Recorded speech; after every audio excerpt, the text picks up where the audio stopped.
Warning: our YouTube channel and its videos may contain scenes, language, and content that may not be appropriate for all audiences. These videos include surveillance footage, undercover pursuit of suspects, actual police and rescue operations, and fearless confrontations.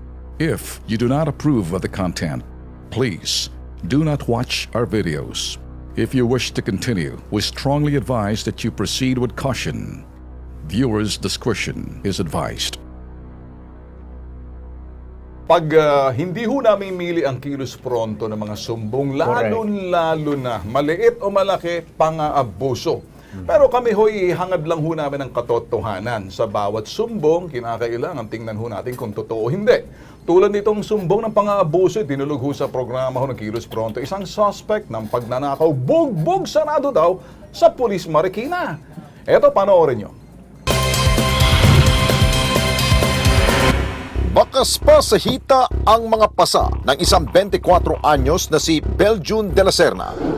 Ayon sa kanya, matinding pagpapahirap ang kanyang dinanas sa kamay ng 3 pulis na Malanday Substation sa Marikina. A 28 raw ng Hunyo taong kasulukuyan, inaresto siya ng 3 pulis na nakilalang sina Collantes, Macapagal at isang hindi niya nakilala dahil ito raw ay hindi nakasuot ng uniforme. Ang dahilan ng mga pulis, nagnakaw daw siya ng cellphone. Agad daw siyang dinala sa barangay Tumana para ipablatter ang nangyaring pag-aresto. Matapos daw nito ay dinala na siya ng 3 pulis sa Marikina Police Station. Pagdating daw sa station, dito na raw niya dinanas ang malabakal na kamay ng mga pulis. Una raw siyang kinuryente ng mga pulis at pilit na pinapaamin na siya ang nagnakaw ng cellphone. Hinila rin daw ang kanyang 2 hikaw at pinalo din siya ng yantok sa kanyang mga hita at pinagsusuntok ng hindi siya mapaamin. Matapos ito, agad daw siyang pinamedical at dinala sa piskal para ma-inquest. 18 ng Hulyo, nang pansamantala siyang makalabas ng presinto dahil siya ay nakapagpiyansa. Pero ngayon ay humihingi siya ng hustisya dahil sa kanyang sinapit.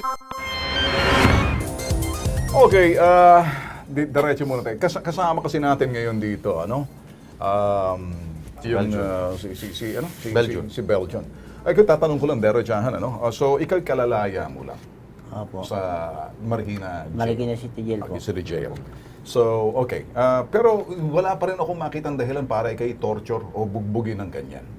Diba? Kaya sinisiguro muna natin. Kasi ako naghahanap na kung ikay may good standing record sa komunidad.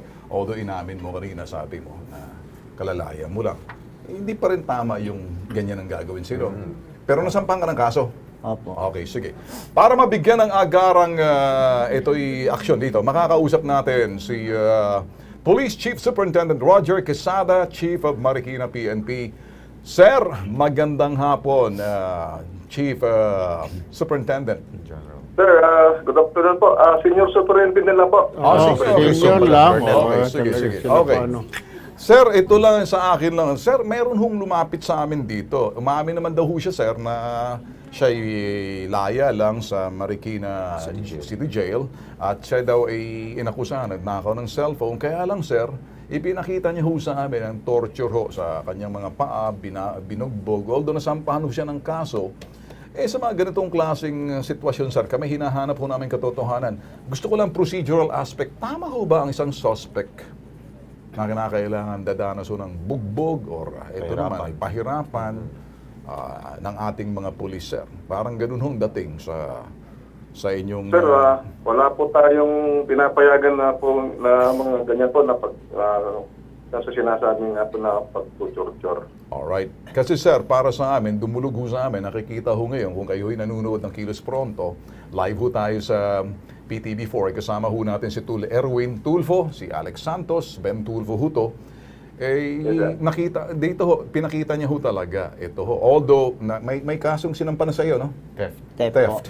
Ang sa akin lang, sir, pinaabot ho namin sa inyo, baka magkaroon ho kayo ng investigasyon sa loob ho mismo ng presinto ninyo or saan man to ng presinto nangyari para ho makita lang ho natin baka may mga violation of protocols or doon ho sa karapatan din ng suspect. Bagamat sabi ho natin, ito'y bagong laya, meron pa rin sinasabing karapatan or ito naman ang karapatang pantao pa rin di sa parting to.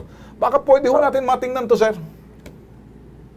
Hello? Baka pwede ho natin maimbestigahan ho to kasi may mga pangalan na sinasabi. May pangalan, no? Ang mga pangalan daw Kolyante at Makapagal. Kilala niya ho ito. So, paano mo nasabi, anong mga pulis to? Sila po yung pumunta ng umaga po sa bahay namin na nabutan po akong tulog. Ay, ginising po ako, tapos yung nagising po ako, pinasasan lang nila po ako bigla. Tapos, binitbit ka na sa presinto. Opo, nabinubugot. May nakita ba ang cellphone sa pangangalaga mo? May nakita ba sila? Wala po. May nagturo ba sa iyo na ikaw ang nagdampot ng cellphone? Wala po. May kasama ka ba rito sa mga dinampot nila? Ako lang po. Ikaw lang. So ilang oras ka rin sa presinto at ba't ka binugbog? Tumagal po ako na. Bakit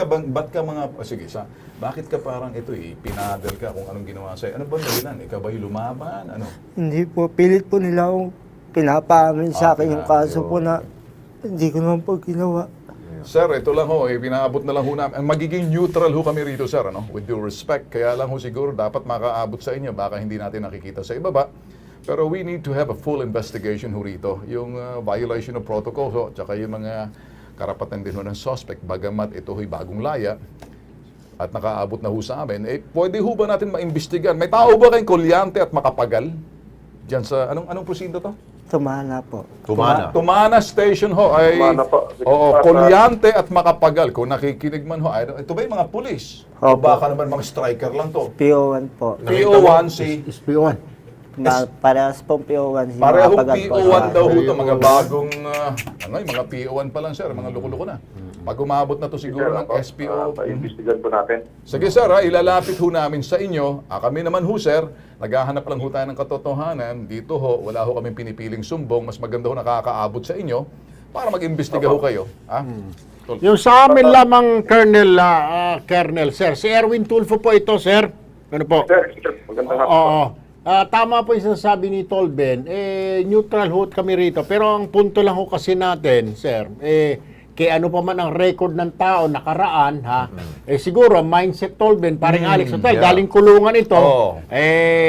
Yan ho ang problema na-rehabilitate na ho ito. Pagka nakulong na ho ito, gusto na rin siguro magbagong buhay. Pero kung ganito ng ganito ang tratuhin natin itong mga ito, paano magbabago itong mga ito? Hindi sila ma-integrate. Hindi ho sila ma-integrate sa komunidad, di po ba? Hindi natin bigyan ng chance. Pero mali po yung pambubugbog siguro, sir. Siguro, sir, talagang kailangan imbestigahan po ito, Colonel. Yes, sir. Yun po. Sana po makapunta po dito sa... Ako po mismo sa mismong office ko. Sasamahan ho namin, sir. Ngayon pa lang ho, sir, nagpapasalamat ho kami sa inyong agarang aksyon na alam ko ho, interesado ho kayo malaman. So, sasamahan ho ng Kilos Pronto to, sir. Ha? Yes po. Maraming salamat po, sir.